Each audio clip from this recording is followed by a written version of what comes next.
በሪያል ማድሪድ ቁስል ላይ ቆሞ የዋንጫ ድሉን ያከበረው ባርሴሎናና የዓለማችን ወደር አልባው ደርቢ ኤል ክላሲኮ በታሪክ ከተመዘገቡ እጅግ ቀደምትና ኃያል ደርቢዎች መካከል በስፔን ምድር የተፈጠሩትን ሪያል ማድሪድንና ባርሴሎናን የሚያገናኘው ኤል ክላሲኮ ከቀዳሚዎች ተርታ ይጠቀሳል።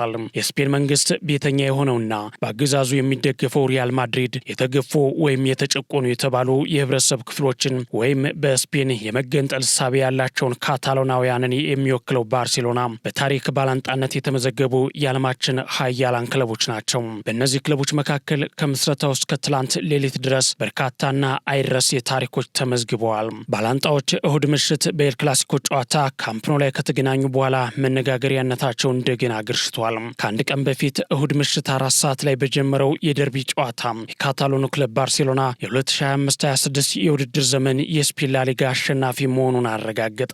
ባርሴሎና ሻምፒዮን መሆኑን ያረጋገጠው ደግሞ የእድሜ ልክ ታሪካዊ ባላንጣ የሆነውን ሪያል ማድሪድን 2-0 በማሸነፍና 3 ጨዋታዎች እየቀሩት በ14 ነጥቦች በመራቅ ነበር። ማርከስ ራሽፎርድና ፌራን ቶሬስ የባርሴሎናን የማሸነፊያ ግቦች የሪያል ማድሪድ መረብ ላይ አስቆጥረው ባርሴሎናን ለ29ኛ ጊዜ የስፔን ላሊጋ ዋንጫውን እንዲያሸንፍ አደረጉ። ባርሴሎና በታደሰው አዲሱ የካምፕ ኑ ስቴዲየም ባደረገው የመጀመሪያ ኤል ክላሲኮ ጨዋታ የዋንጫ አሸናፊነቱን ማረጋገጥ ቻለ። የካታሎኑ ክለብ ባርሴሎና በኤል ክላሲኮ ጨዋታ ቀን የሊጉን አሸናፊነት ሲያረጋግጥ ይህ በታሪክ ለመጀመሪያ ጊዜ ሆኖ ሊመዘገብ ችሏል። ከቅርብ ጊዜ ወዲህ በራሳቸው ተጫዋቾች የእርስ በርስ ድብድብና ጥል እንዲሁም በደጋፊዎች ተቃውሞ እየተናጠ ያለው ሪያል ማድሪድ በውድድር ዓመቱ በባላንጣው ባርሴሎና ፍጹም የበላይነት ተወስዶበት ዋንጫውን ቀድሞ እንዲያነሳ ለመፍቀድ ተገዷል። በዚህም ባርሴሎና ግጥምጥሞሽ የፈጠረለትን አስገራሚ አጋጣሚ በአግባቡ በመጠቀም ታሪካዊ ባላንጣውን በሜዳው ጋብዞ በደጋፊው ፊት በመርታት ዋንጫውን ለማንሳት ታድሏል። በሃንሲ ፍሊክ የሚመራው የካታሎኑ ክለብ ባርሴሎና ራሱ ባላንጣው ሪያል ማድሪድ ላይ ድል በመቀዳጀት የውድድር ዓመቱ ሻምፒዮን መሆኑ አልበቃ ብሎት ትላንት ምሽት በጎዳና ላይ የዋንጫ ድሉን ሲያከብርም በቁስሉ ላይ እንጨት ሲሰድ ነበር። የካታሎኑ ክለብ ባርሴሎና የላሊጋና የሱፐር ኮፓ ዋንጫ ድሉን ከደጋፊዎቹ ጋር ትላንት ምሽት በጎዳና ላይ እያከበረ በነበረበት ሰዓት ሪያል ማድሪዶችን የሚሸነቁት የባርሴሎና ተጫዋቾች ድርጊት በበርካታ መንገድ ሲስተዋል ነበር። ግብ ጠባቂው ሽዝኒ እያጨሰ ደስታውን ገልጿል። የሽዝኒ ማጨስ የተለመደ ነገር ቢሆንም በትላንት ምሽቱ የደስታ በዓል ላይ ግን ለሎስ ብላንኮቹ የሚደርስ ተጨማሪ መልእክት ነበረው። ማድሪስታዎቹን እንደዚህ ሲጃራ እንዳጨስናችሁ እናውቃለን፣ ነገር ግን ገና እናጨሳችኋለን የሚል መልእክት እንደነበረው ያሳብቃል። እንዲሁም በርካታ የባርሴሎና ተጫዋቾች የፊኛ ኳስ ይዘው ለቪኒሺየስ ጁኒየር መታሰቢያ እያደረጉለት ታይተዋል። በተመሳሳይ እሁድ ምሽት በጨዋታው ሰዓት የባርሴሎና ደጋፊዎች ለቪኒሺየስ የሰጡት ኳስ በፊኛ ይሰራ ነበር። በዚህ የዋንጫ ድል ስነ ስርዓት ላይ የፍልስጤምን ባንዲራ ከፍ አድርጎ በማውለብለብ ድጋፉን ያሳየው ስፔናዊ ኮከብ ላሚን ያማል በበኩሉም ፈጣሪ ይመስገን እኔ ማድሪድስታ አይደለሁም የሚል ጽሑፍ የተጻፈበት ቲሸርት ይዞ ደስታውን ሲገልጽ ታይቷል። በተጨማሪም ላሚን ያማል በኢንስታግራም ገጹ ላይ ማውራት ርካሽ ነው የሚል መልእክት ፖስት አድርጓል። ይህ ፖስት ትልቅ በቀል አለበት። በውድድር ዓመቱ ያሳለፍነው ጥቅምት ወር ላይ በበርናባው በተደረገ ኤል ክላሲኮ ጨዋታ ላይ ሪያል ማድሪድ ባርሴሎናን ካሸነፈ በኋላ ጁድ ቤሊንጋም በኢንስታግራም ገጹ ላይ ንግግሩ ርካሽ ነው የሚል ልጥፍ አስፍሮ ነበር። ታዲያ ላሚን ያማል በኤል ክላሲኮ ጨዋታ ሪያል ማድሪድን ድል አድርገው የላሊጋውን ዋንጫ ካሸነፉ በኋላ በኢንስታግራም ገጹ ላይ ንግግሩ ርካሽ ነው የሚል ያኔ ቤሊንጋም ከወራቶች በፊት የለጠፈውን ልጥፍ ያንኑ ቃል በቃል ለጥፎታል። በዝር ሐረጉ ከአፍሪካ የሚመዘዘው ስፔናዊ የባርሴሎና ኮከብ ላሚን ያማል ገና 18 ዓመቱ ብቻ ነው። ነገር ግን 7 ዋንጫዎችን ማሳካት ችሏል። በዚህም በብዙዎቹ ታላላቅ ተጫዋቾች ላይ ከፊታቸው የሚገኝ የሚያበራ ኮከብ ነው። ይታደሉታል እንጂ አይታገሉትም እንዲሉ የሊዮኔል ሜሲን ጥበብ የታደለ በሚመስል ተሰጥኦ ዓለምን እያስደመመ ነው። ኮከቡ ገና በ18 ዓመቱ ክርስቲያኖ ሮናልዶን ጭምር መብለጥ የቻለበትን አስደናቂ ስኬት አስመዝግቧል። ላሚን ያማል በስፔን በ4 ሲዝኖች 3 የላሊጋ ዋንጫዎችን ያሳካ ሲሆን ሮናልዶ 9 ሲዝኖችን ተጫውቶ 2 የላሊጋ ዋንጫዎችን ነበር ማሳካት የቻለው። የባርሴሎና አሰልጣኝ ሃንሲ ፍሊክ በበኩላቸው በ2 ዓመት ውስጥ 5 ዋንጫዎችን ማሳካት ችለዋል። እሁድ ከዚህ ጨዋታ ሰዓታት ቀደም ብሎ የሃንሲ ፍሊክ አባት ከዚህ ዓለም ድካም ማረፋቸው ታውቆ ነበር። ታዲያ ልጃቸው ሃንሲ ፍሊክ ግን ይህንን እያወቁ የኤል ክላሲኮን ጨዋታ መርተው ድል በማድረግ 5ኛ ዋንጫቸውን አሳኩ። በዚህ ታሪካዊና ግዙፍ የደርቢ ጦርነት መድረክ ላይም ሃንሲ ፍሊክ ሌላ አቀጣጣይ ነዳጅ የሚያርከፈክፉ ሰው ሆነው ብቅ ብለዋል።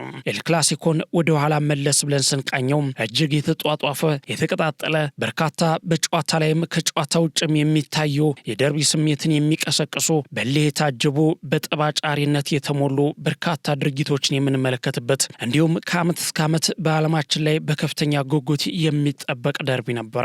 ይህ ማዕላፍ የታሪክ መልኮች ያሉት የዓለማችን ወደር አልባ የሚመስለው ደርቢ ኤል ክላሲኮ ነው ከተጀመረ 124 ዓመታት ተቆጥረውበታል። የኤል ክላሲኮን ታሪክ ወደ ኋላ ተመልሰን ከጅምሮ ስንመለከት የመጀመሪያው ደርቢ ጨዋታ የተደረገው እንደ አውሮፓውያን አቆጣጠር በ1902 ሲሆን ያም 124 ዓመታትን አስቆጥሯል። እነዚህ ሁለቱ የዓለማችን ሀያላን ክለቦች እርስ በርስ መጫወት ከጀመሩበት እንደ አውሮፓውያን አቆጣጠር 1902 ጀምሮ በ124 ዓመታት ውስጥ በድምሩ 264 ግጥሚያዎችን አድርገዋል። በታሪክ ለመጀመሪያ ጊዜ ያደረጉትን ጨዋታ ባርሴሎና 3-1 በሆነ ውጤት ያሸነፈ ሲሆን በአጠቃላይ ግጥሚያዎች ግን ሁለቱም ክለቦች እኩል ድል ይጋራሉ።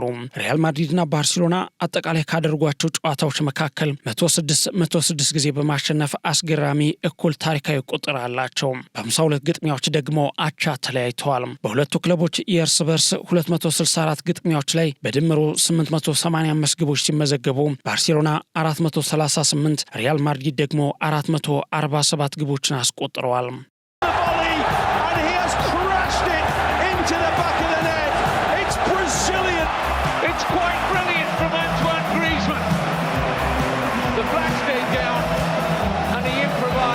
በላሊጋው መድረክ ብቻ 192 ጨዋታዎችን ያደረጉት ሁለቱ ክለቦች እጅግ ተቀራራቢና አንድ አይነት የሚመስል ታሪክ አላቸው። ሆኖም ሪያል ማድሪድ 80 ድሎችን በማስመዝገብ የበላይ ነው። ባርሴሎና በበኩሉ 77 ጊዜ ማሸነፍ የቻለ ሲሆን በ35 ግጥሚያዎች አቻ ተለያይተዋል። በግብ ብዛትም በተመሳሳይ ተቀራራቢ ቁጥር የሚጋሩ ሲሆን ካታሎናውያኖቹ 311፣ ሎስ ብላንኮቹ ደግሞ 310 ግቦችን አስቆጥረዋል።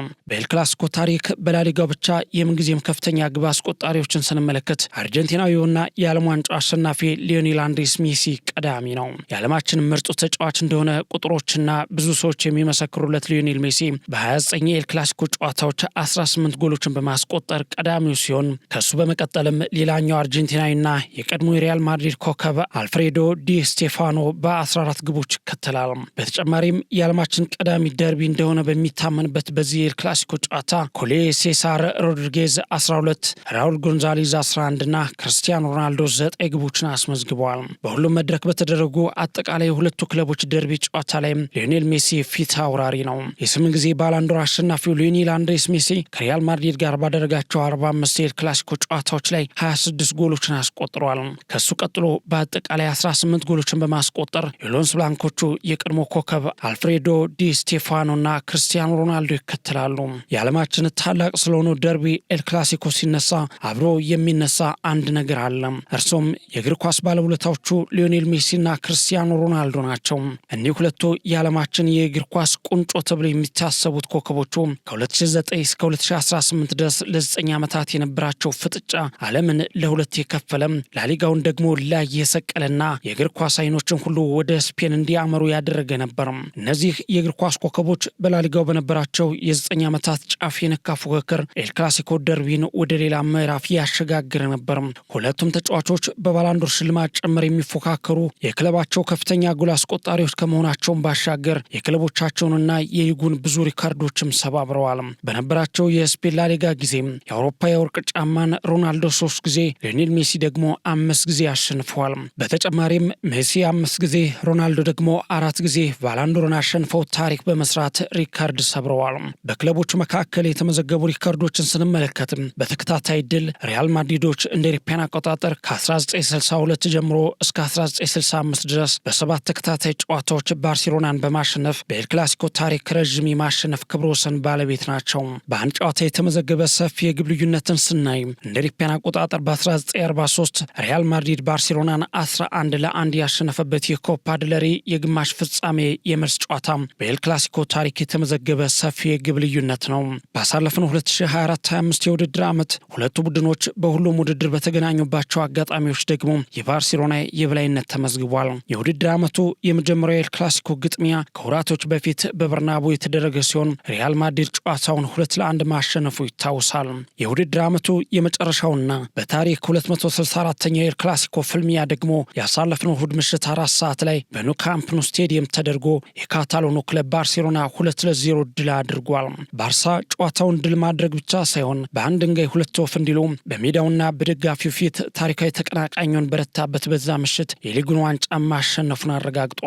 ከተከታዩ ማድሪድ በሰፊ ልዩነት ማለትም በ14 ነጥቦች ርቆ ሻምፒዮን መሆኑን እሁድ ያረጋግጠው ባርሳ ትላንት ምሽት ደግሞ የዋንጫ ድሉን ከደጋፊው ጋር በጎዳና ላይ በደማቁ አክብረዋል። ባርሳ ድሉን በሚያከብርበት ጊዜ የበላይነቱን የሚገልጹ በርካታ ድርጊቶችን ሲያሳይ የነበረ ሲሆን ተጫዋቾቹ በታሪካዊ ተቀናቃኛቸው ላይ ሲሳለቁም ነበር። ማድሪድስታዎችን በተለያየ መንገድ ሲሸነቁሩ የነበሩት የካታሎኒያው ክለብ ተጫዋቾች እርስ በርስ በፈጠሩት ችግር የፈራረሰውን የነጩን መንደር ሰዎች በነገር ሲሸነቁጡ ነበር። በዚህም ባርሳ እየደማ ባለው የተቀናቃኙ ቁስል ላይ ቆሞ የዋንጫ ድሉን አክብሯል። ባርሳ ይህንን የኤል ክላሲኮ የበላይነት እስከ መቼ ያስቀጥል ይሆን? ማድሪድስታዎችስ ከእርስ በርስ አትካራቸው ወጥተው ወደ ቀደመ ሞገሳቸውና አንድነታቸው መቼ ይመለሱ ይሆን? ከቅርብ ዓመታት ወዲህ ከዚያ ሞቃታማና እሳት ከሚተፋ ደርቢነት ተመልሶ ቀዝቃዛ ጦርነትን እያስመለከተን ያለው የኤል ክላሲኮ ደርቢስ መቼውን ወደዚህ አስፈሪ ደርቢነቱ የሚመለሰው? ጊዜ ሰጦን ለማየት ያብቃን እያልን መሰናዶውን በዚህ እንቋጫለን። And he has